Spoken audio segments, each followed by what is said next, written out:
எதில் மணி வருவேன் 3 எப்படி தான் வருவேன்னு ஆகுது. யாருக்கும் அதுக்குள்ளே மழை தெரியாது. வர ஆனால் மாதிரி வர வேண்டிய இருந்தது. நேரத்தில் துணியெல்லாம் கரெக்டாக எடுத்துகிட்டு வந்து வந்துருவேன்ற மடிச்சு மாதிரி இந்த வச்சாச்சு. மழை எந்த பாப்பா நேரத்தில் வந்து வருதுன்னே ரொம்ப தெரிய நாளாவே மாட்டுது. ரைட்டிங் மணி டேபிள் 3 கேட்டுகிட்டே தான் ஆகுது, இருந்தா. அதுக்குள்ளேயே மழை வர மாதிரி இருக்குன்னு துணியெல்லாம் மடித்து வச்சுட்டு பாப்பா ரைட்டிங் டேபிள் ரொம்ப நாளாக கேட்டிருந்தா. சரி, அது நம்ம இங்கே கடையில் வாங்குறது 1 மாதம் கூட வர மாட்டுது. ஆசாரிக்கிட்ட கொடுத்து செய்ய சொல்லியிருந்தோம்.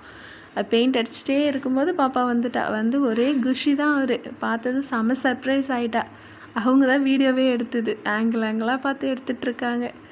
அதுக்கப்புறம் சரி டைம் ஆயிடுச்சுன்னு எடுத்து காய வச்சுட்டு பாப்பாவுக்கு ஸ்நாக்ஸ் செய்ய ஸ்டார்ட் பண்ணிட்டேன். குழந்தைங்களுக்கு பிடிச்ச மாதிரியும் கொடுக்கணும், அதே நேரத்தில் ஹெல்த்தியாகவும் கொடுக்கணும். அதான் கம்பு மாவு இருந்துச்சு. சரி, அதை வச்சு வடை சுட்டுடலான்னு சொல்லிட்டு வடை சுட்டு கொடுத்ததும் அவங்க நல்லா இருக்குன்னு சொல்லி ஃபுல்லாக சாப்பிட்டாங்க. சாப்பிட்டு அவங்களுக்கு டைம் ஆயிடுச்சுன்னு டியூஷன் கிளம்பிட்டாங்க. எப்பயுமே 6 மணி டியூஷனுக்கு 6:30க்கு தான் போவாங்க மேடம். இன்றைக்கி என்னவோ கொஞ்சம் சீக்கிரமாகவே கிளம்பிட்டாங்க.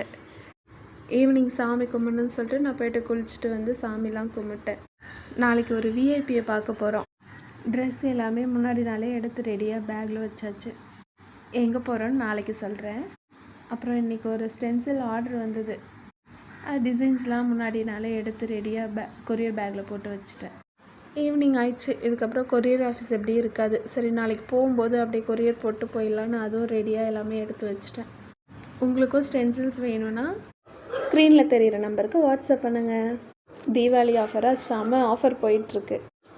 டாடா பாய்.